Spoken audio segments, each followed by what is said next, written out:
আসসালামু আলাইকুম ওরহমতুল্লাহ। গতকালকে একটা খবর এসেছে ওয়াল স্ট্রিটে, মানে আমেরিকার পুঁজিবাজার যেটা আছে সেটা প্রচণ্ড রকমের ধসের মুখোমুখি পড়েছে।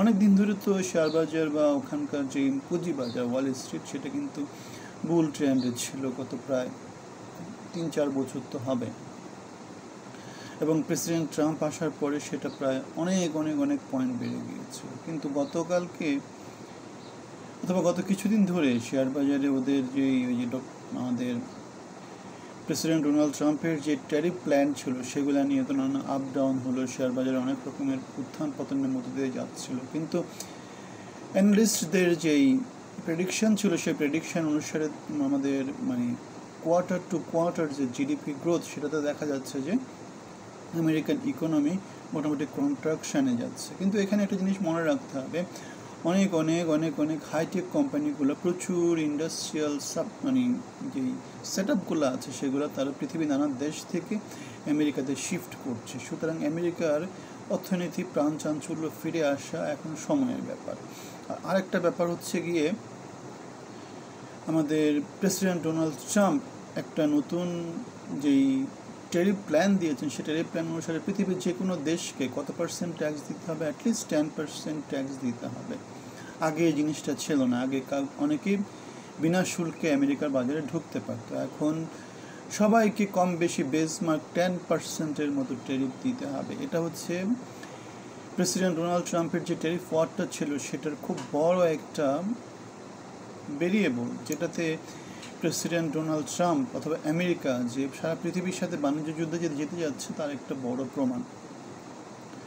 কারণ এতদিন এমন অনেক অনেক দেশ ছিল যে সমস্ত দেশগুলোকে আমেরিকার বাজারে ঢুকতে হলে 0% ট্যারিফের সুযোগ সুবিধা পেত, এখন তারা সবাইকে কম করে 10% দিতে হবে। যেমন বাংলাদেশের ক্ষেত্রে আগে ছিল 15%, এখন সেই 15%-এর সাথে 10% ট্যারিফ যোগ হয়ে এখন সেটা 25% হয়ে গেছে। এবং সেটাও তাও ওদের যেই 3 মাসের যে সময়টা দিয়েছে সেই সময়টার উপর ভিত্তি করে দিয়েছে। এখন সময়টা শেষ হয়ে গেলে তারা দেশ টু দেশ, case to case, individual to individual তারা কী করবে, নানা রকমের ট্যারিফ প্ল্যান হয়তো বা তারা এক্সিকিউট করতে পারে। যেমন চায়নার ক্ষেত্রে এখন আবার প্রেসিডেন্ট ডোনাল্ড ট্রাম্প 254 থেকে এখন মোটামুটি আবার 54-তে নেমে গেছে।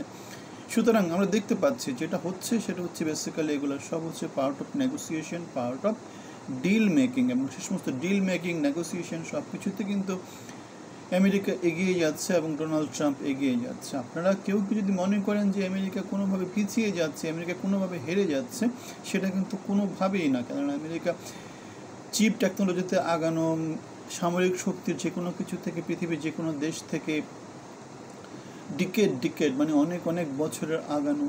আমেরিকার যে প্ল্যানিংগুলো আছে, আমেরিকার যে পলিসিগুলো আছে, আমেরিকার যে গণতন্ত্র আছে, এগুলো সব সময়ের পরীক্ষা আগানো। আমেরিকাতে যে ভূমি আছে, আমেরিকাতে যে ন্যাচারাল রিসোর্স আছে, আমেরিকাতে যেই কাজ করার পরিবেশ আছে, আমেরিকার যে ইকোসিস্টেম, সেটার সাথে পৃথিবীর আর কোনো দেশের কখনো কোনো তুলনা হয় না। সারা পৃথিবীর যে কোনো দেশ থেকে লোকজন আমেরিকাতে যাবে, কারণ আমেরিকার ইকোসিস্টেমটাই তেমন করে তৈরি করা। সুতরাং আমেরিকাকে হারিয়ে কেউ কখনো প্রথম হতে পারবে সেটা এই মুহূর্তে অসম্ভব মনে হয়।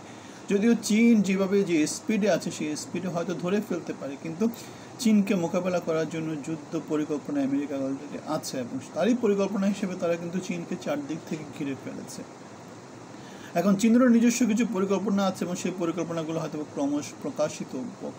এখন দেখা যাক সামনে কি আছে, তবে আমেরিকা ইকোনমিতে আপ ডাউন এগুলো থাকবে, কিন্তু এগুলো খুব সাময়িক।